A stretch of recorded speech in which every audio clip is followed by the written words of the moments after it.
দর্শক আসসালামু আলাইকুম।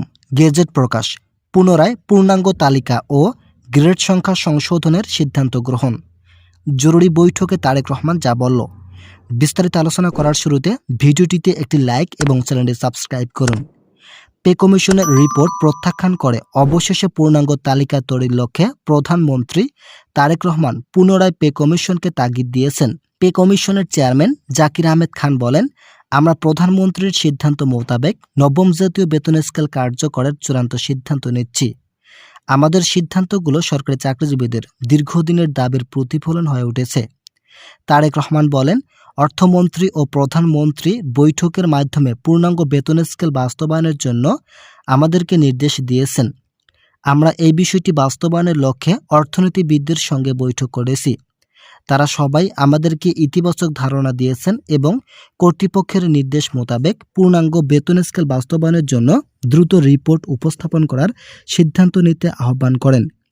এছাড়াও গ্রেড ভিত্তিক বেতন স্কেল বাস্তবায়ন চূড়ান্ত সিদ্ধান্তগুলো জরুরি ভিত্তিতে বাস্তবায়নের সুপারিশ করে পূর্বের রিপোর্ট অনুযায়ী গ্রেড সংখ্যা সংশোধন করার নতুন রূপরেখা নিয়েছে পে কমিশন। সচিবরা বলেন, বাংলাদেশে মোট সরকারি চাকরিজীবী আছে 22 লক্ষ, যারা প্রতিনিয়ত সাধারণ জনগণের জন্য কাজ করে থাকেন। তাই তাদের অর্থনৈতিক গতি ফিরিয়ে আনতে অবশ্যই নবম জাতীয় বেতন স্কেল বাস্তবায়ন করাই হবে নবনির্বাচিত সরকারের অন্যতম কাজ। যদিও রাজস্ব খাতভুক্ত সরকারি চাকরিজীবীর সংখ্যা মাত্র 15 লক্ষ, তবে আধা সরকারি, সামরিক ও স্বায়ত্তশাসিত সকল সেক্টরের চাকরিজীবী মিলে মোট 22 লক্ষ সরকারি চাকরিজীবীদের দাবি দেওয়া পূরণ করা না হলে তারা অর্থনৈতিকভাবে চরম আকারে ক্ষতিগ্রস্ত হবেন। যারা এখন পর্যন্ত আমাদের এই চ্যানেলের নতুন সদস্য আছেন, তারা পরবর্তী আপডেট পেতে চ্যানেলটি সাবস্ক্রাইব করুন। সচিবদের সিদ্ধান্তকে অর্থনীতিবিদরা স্বাগত জানিয়েছেন। তারা বিভিন্ন রাজনৈতিক ব্যক্তিবর্গ স্পষ্ট ভাষায় বলেন, নতুন সরকার ক্ষমতায় আসার পর থেকেই ফ্যামিলি কার্ড সহ বিভিন্ন ভাতা সংশোধন ও কৃষকদের অর্থ মওকুফ করার সিদ্ধান্ত নেয়। এর মাঝেই তারা সরকারি চাকরিজীবীদের আর্থিক গতির পথ প্রশস্ত করার চূড়ান্ত সিদ্ধান্ত নিয়েছেন। অভ্যন্তরীণভাবে পে কমিশন, অর্থ মন্ত্রণালয় কর্তৃপক্ষ ও প্রধানমন্ত্রী তারেক রহমানের নির্দেশক্রমে কয়েক ধাপে মিটিং অনুষ্ঠিত হয়েছিল।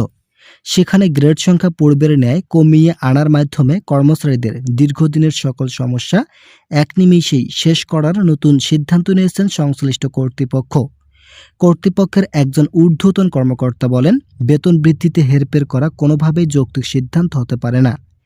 বিশেষ করে যারা নিম্ন গ্রেডের কর্মচারী আছেন, তাদের অর্থনৈতিক শক্তি বৃদ্ধি করতে হলে অবশ্যই নবম জাতীয় বেতন স্কেল বাস্তবায়নের ভূমিকা অপরিসীম।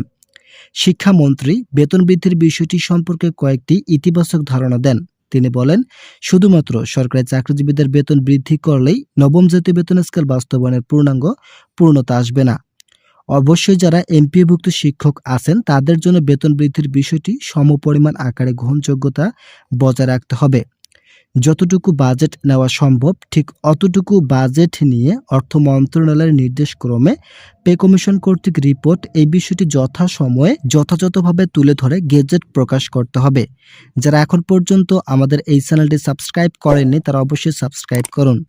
তারেক রহমান ও আমির খসরু বলেন, অন্তর্বর্তীকালীন সরকার পে কমিশনকে পূর্ণাঙ্গ বেতন স্কেল বাস্তবায়নের জন্য গঠন করেছিল।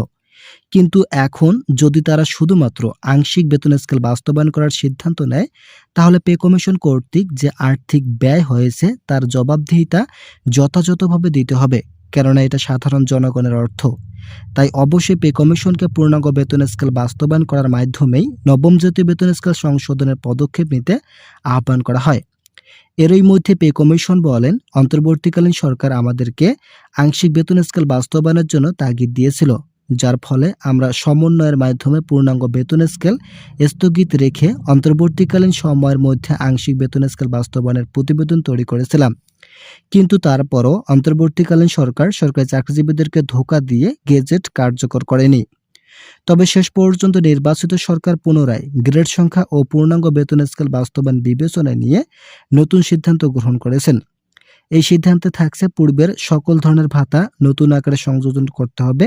এছাড়াও যারা নিম্ন গ্রেডের কর্মচারী আছেন, তাদের অর্থনৈতিক শক্তি বৃদ্ধি করার জন্য যে পদক্ষেপগুলো নেওয়া প্রয়োজন, সেই সম্পর্কে ইতিমধ্যেই সংশ্লিষ্ট কর্তৃপক্ষের সঙ্গে জরুরি ভিত্তিতে একটি বৈঠক অনুষ্ঠিত হয়েছে।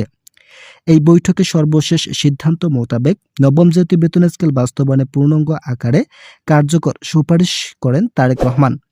ভিডিওটি শেষ করার পূর্বে যারা এখন পর্যন্ত আমাদের এই চ্যানেলের নতুন সদস্য আছেন তারা পরবর্তী আপডেট পেতে চ্যানেলটি সাবস্ক্রাইব করে আমাদের সঙ্গেই থাকুন।